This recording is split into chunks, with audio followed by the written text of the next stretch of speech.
எதிர்ப்புறத்திலே இருந்த அந்த கடைகள் அவையெல்லாம் உடைந்து அங்கிருந்து கீழே விழுந்தவர்கள், அதற்கு கீழே கூரைக்கு கீழே நின்று கொண்டிருந்தவர்கள் என்று பல பேர் இருந்தார்கள்.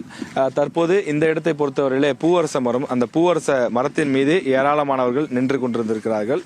அவர்களும் மேலிருந்து அந்த கிளைகள் முறிந்து கீழே விழுந்திருக்கின்றார்கள். அந்த நேரத்தில் கீழே நின்று வேடிக்கை பார்த்து கொண்டிருந்தவர்கள் அவர்கள் மீது மோதிய காரணத்தினால் ஏராளமானோர் பாதிக்கப்பட்டிருக்கிறார்கள் என்று சொல்கிறார்கள். பலருடைய காலணிகள் இங்கே சிதறி போய் கிடப்பதை பார்க்க முடிகின்றது. ஒரு குழந்தையினுடைய காலனியும் கூட இங்கே சிதறி போய் இருப்பதை பார்க்க முடிகிறது.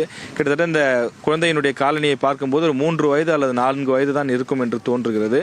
பல பேர் பெண்கள் குழந்தைகளையும் அழைத்து கொண்டு வந்ததுதான் ஒரு பெரிய விபரீதம் நடந்ததற்கு காரணமாக முடிந்தது என்று நேரில் பார்த்தவர்கள் பல பேர் சொல்கின்றார்கள். மிகப்பெரிய ஒரு துயரமாக இது நடந்து முடிந்திருக்கின்றது.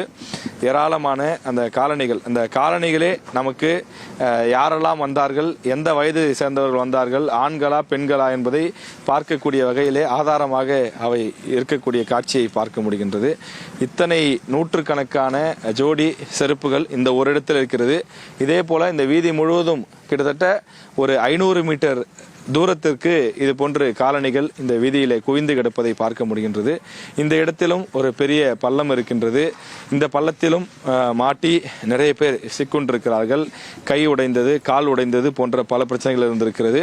இந்த கால்வாய்க்குள்ளும் நீங்கள் பார்க்கலாம், ஏராளமான அந்த காலணிகள் உள்ளே அந்த கழிவுநீர் கால்வாய்க்குள்ளே விழுந்து கிடக்கக்கூடிய அந்த காட்சியை பார்க்க முடிகின்றது. கூட்ட நெரிசல் காரணமாக அவர்கள் இதிலே சிக்கியிருக்கின்றார்கள். குறிப்பாக இதில் மனிதர்கள் மட்டுமல்ல, கிட்டத்தட்ட 40 பேர் உயிரிழந்திருக்கக்கூடிய நிலையிலே உயிரினங்கள் கூட உயிரிழந்ததாக சொல்கின்றார்கள். கிட்டத்தட்ட ஒரு பூனை கூட இங்கே உயிரிழந்திருக்கக்கூடிய ஒரு காட்சியை பார்க்க முடியும்.